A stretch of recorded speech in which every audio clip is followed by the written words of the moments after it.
like to bemoan the death of Kayfabe, and then it's the fans who like to share all the behind-the-scenes stuff as fast as possible. It's quite the conundrum. Because even if we do see the smallest of things that kind of lets us peek behind the curtain, we go absolutely nuts.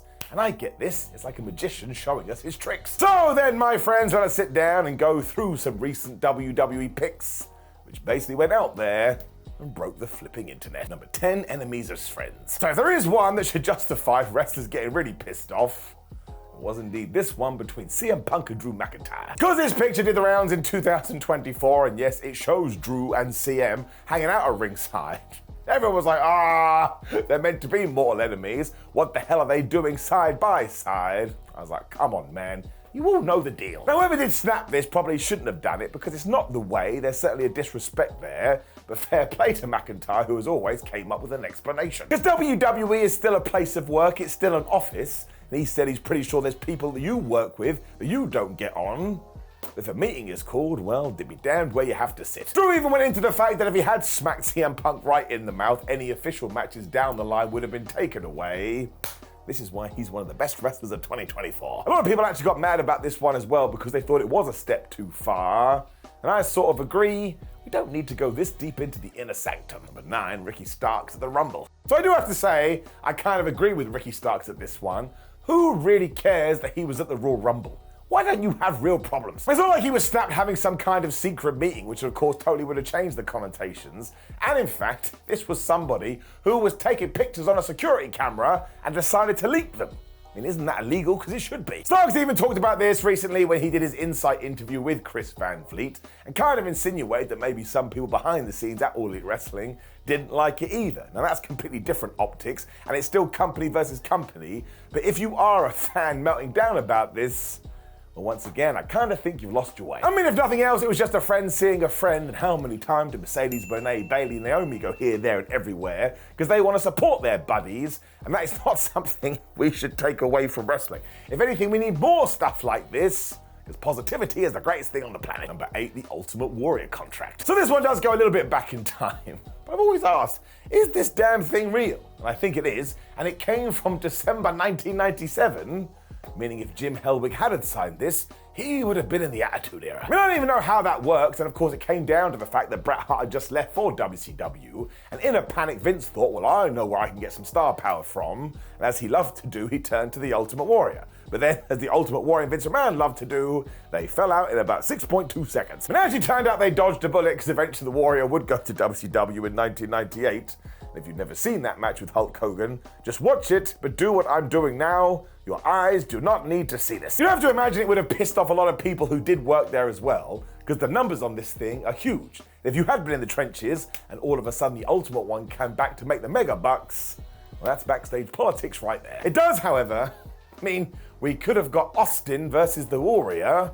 What the hell does that look like? Number 7, Drew McIntyre's back. A weird one, but hey, there it is. Drew McIntyre's back. Now we do have to take this one with a pinch of salt, but it did come after he'd had that match with CM Punk at Bash at Berlin, and they had quite literally whipped each other so bad, this is what his skin looked like. And we can throw the Sheamus one in there as well, post-Survivor Series. This is some brutal shit. The reason it caused some controversy though is that back in May 2023, there was a rumor where WWE had said, hey, my friends, maybe you should stop sharing these things. Came down to the fact they didn't want to be too graphic and they were trying to stay away from blood, but of course ever since then, the old regime is gone and the new regime is here, and they see well into stuff like this, as they should do. If wrestlers are going to put themselves through it to this degree, well, at least let them show off their wound. Number 6, Vince McMahon and TKO. So, you saw how fast WWE deleted this one.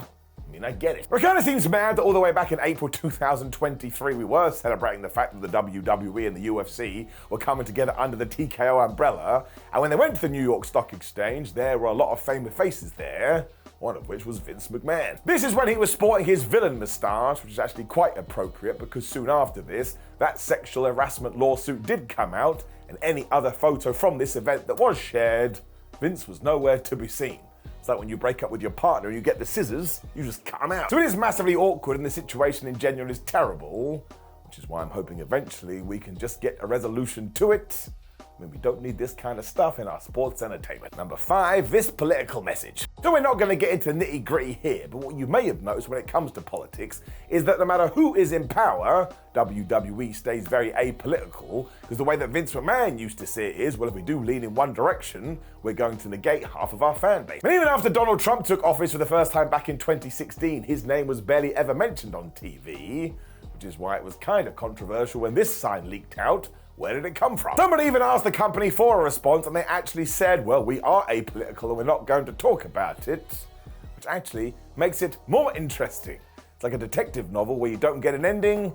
Now we want to know even more. And before anything with Mel Phillips, including this picture of him doing ring announcing duties in 1990. So it looks like he's about to introduce the sensational Sherry and the Macho Man, and if you don't know the Mel Phillips story, I strongly suggest you go and watch the Netflix documentary about Vince McMahon. But in 1992, there was a huge scandal where Phillips was accused of sexually assaulting underage ring boys. And look, all the evidence is out there. It's genuinely one of the worst things you're ever going to read. And it got even worse because Vince McMahon would fire and rehire Mel Phillips on a few occasions.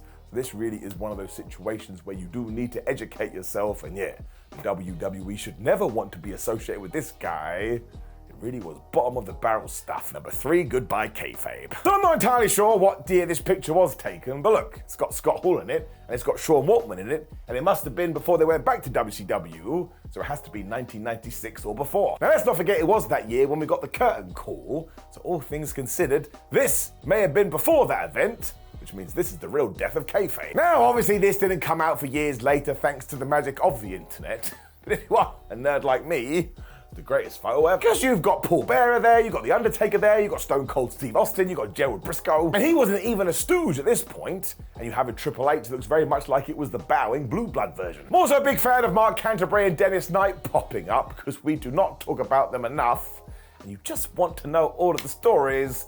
Once again, we are massive geeks. Number 2, global localization. So I wouldn't say this is totally out of the realms of possibility, especially because WWE has just launched the WWE ID program. Let's not also forget that when this picture was snapped of Triple H talking about all the NXTs they could build all over the world, well, it was before the pandemic. That damn thing changed everything. But of course, one Paul Levesque did do a presentation and said we can have one in the UK, we can have one in Japan, we can have one in Mexico. I mean, I'm sure eventually they would have got all the way to Australia. Now, the UK one did happen, but we know the deal there, and yes, it was damn COVID that shifted all of this around. That's one of the reasons WWE probably doesn't want you to see this picture, because a bunch of plans, they did have to go, well, we can't do it now, can we? And instead, we got what we did get today.